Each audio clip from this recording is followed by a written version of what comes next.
TDR పిడుగు, సర్కార్ భూసేకరణ ఆటలో సామాన్యుడే సమిధ. గాంధీ సరోవర్ బాధితుల భవిష్యత్తు అగమ్య గోచరం. నగదు పరిహారం నయా పైసా లేకుండా టీడీఆర్లతో సర్హి. భూసేకరణ నోటిఫికేషన్లోనే స్పష్టం చేసిన కాంగ్రెస్ సర్కార్. ఈఎంఐలు, ఇంటి అద్దెలతో అవస్థపడుతున్న బాధితులు. ఇప్పటికే 500 కోట్లకు పైగా టీడీఆర్లు బిగ్ హస్తగతం. బాధితులు అమ్మాలంటే మార్కెట్లో అడ్డికి పావు సేరుల ధర. టీడీఆర్ అంటే ఏంటంటే, ఇప్పుడు ఇక్కడ వీళ్ళు కోల్పోతున్నారు.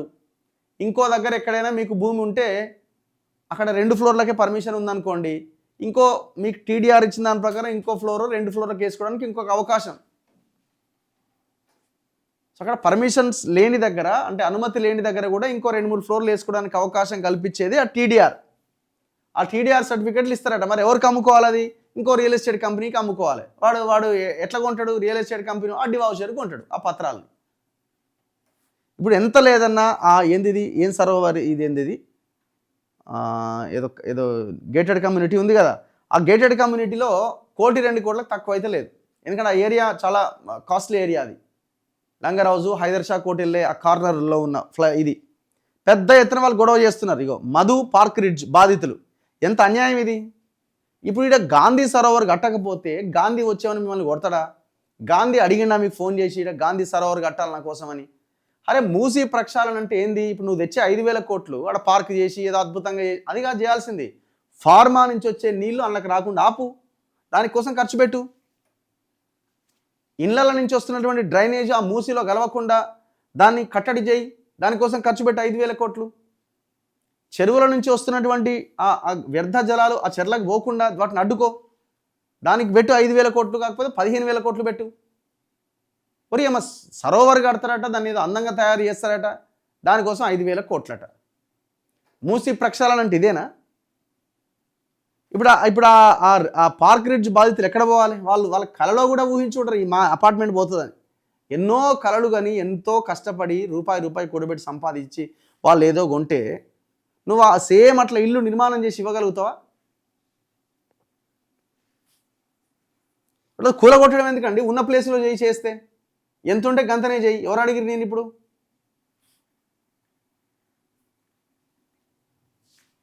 ఈ విగ్రహాల లొల్లి ఏందో నాకు అర్థం కాదు. ఈ విగ్రహాల కల్చరే వర్స్ట్ కల్చర్ అసలు. ఏఐ జమానా వచ్చింది. వాళ్ళ విగ్రహాలు పెట్టడం కాదు, వాళ్ళ ఆశయాలను మీరు ఫాలో అయ్యే ప్రయత్నం చేయండి. గాంధీజీ ఆశయాలను ముందుకు తీసుకెళ్ళండి, వాటిని ఫాలో అవ్వండి. పెద్ద విగ్రహం గాంధీజీ పెడితే ఏమొస్తుంది? గాంధీ కుటుంబాన్ని మెప్పించే ప్రయత్నం, అంతకుమించి ఏముంది? ఇవాళ దిశలో ఒక ఆర్టికల్ వచ్చింది దీని మీద. హైదరాబాద్ నగర చరిత్రకు, సంస్కృతికి, సామాన్యుల జీవన విధానానికి మూసీ నది ఒక మౌన సాక్షి. సయ్యద్ రఫీ రాసిన ఆర్టికల్ ఇది. ఇప్పుడు సుందరీకరణ పేరుతో ప్రభుత్వం చేపడుతున్న చర్యలు ఈ నదిని మళ్ళీ ప్రజా చర్చల కేంద్రంగా నిలిపినాయి. అభివృద్ధి లక్ష్యంతో ముందుకు సాగుతున్న ఈ ప్రణాళికలు నిజంగా నగర భవిష్యత్తుకు బాటలు వేస్తున్నాయా, లేక నదీ తీరాల్లో నివసిస్తున్న ప్రజల జీవితాలపై అనిశ్చితి మేఘాలు కమ్మేస్తున్నాయా? ప్రభుత్వ అనుమతులతో, అధికారుల ఆమోదాలతో పన్నులు చెల్లిస్తూ విద్యుత్, నీటి కనెక్షన్లు పొందుతూ నిర్మించుకున్న గృహాలు ఒక్కసారిగా బఫర్ జోన్ పేరుతో అక్రమాలుగా మారిపోవడం ప్రజల్లో అయోమయానికి, ఆగ్రహాన్ని కలిగిస్తోంది. అనుమతులు ఇచ్చింది ప్రభుత్వం, పన్నులు వసూలు చేసింది ప్రభుత్వం, ఇప్పుడు అక్రమమని ప్రకటించేది కూడా అదే ప్రభుత్వం. పరిపాలనా వైఫల్యానికి బాధ్యత ఎవరూ వహించకుండానే బుల్డోజర్లు ముందుకు సాగితే అది ప్రజాస్వామ్య పద్ధతేనా? రిటైర్మెంట్ అనంతరం జీవితకాల పొదుపుతో ఫ్లాట్ కొనుగోలు చేసిన వృద్ధ దంపతులకు అది కేవలం ఆస్తి కాదు, ఆశ్రయం, భద్రత, భావోద్వేగ బంధం. బుల్డోజర్ పైనుంచి పోయినా పోము అనే వారి మాటల్లో చట్ట విరోధ ధోరణి లేదు.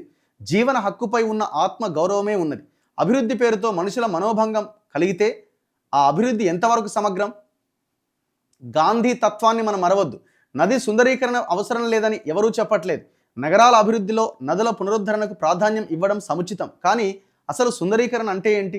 ముందుగా నదిలో కలుస్తున్న మురుగునీటిని అడ్డుకోవాలి, శుద్ధి కేంద్రాలు బలోపేతం చేయాలి, వరద ముప్పును శాస్త్రీయంగా అంచనా వేసి దీర్ఘకాలిక ప్రణాళిక రూపొందించాలి. కానీ నది ఒడ్డులను పూర్తిగా కాంక్రీట్తో కప్పేయడం వల్ల సహజ ప్రవాహాన్ని దెబ్బతీసే ప్రమాదం ఉన్నది.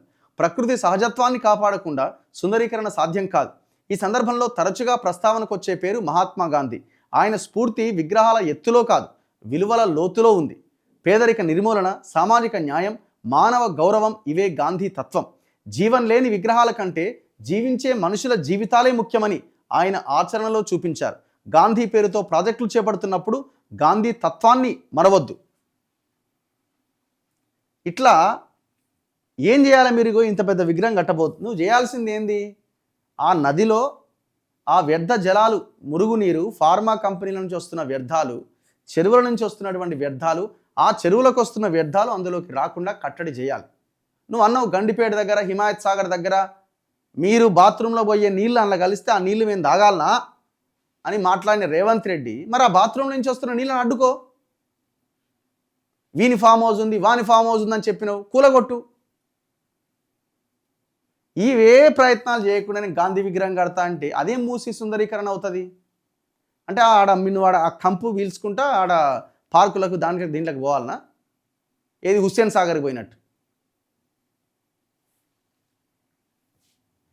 ఏం లేదు ఇక్కడ. గతంలో ఆయనంతా చేసి ఈయన ఏదో చూపించుకోవాలా, నా ఐడెంటిటీ ఏంది, నేను ముఖ్యమంత్రిగా ఉన్నంతకాలం పెద్ద విగ్రహం పెట్టినా, ఆడ అంబేద్కర్ విగ్రహం పెట్టినా ఆయన, ఈయన గాంధీ విగ్రహం పెట్టినా ఈయన ఏదో చెప్పుకునే ప్రయత్నం అంతే తప్ప ఇంకొకటి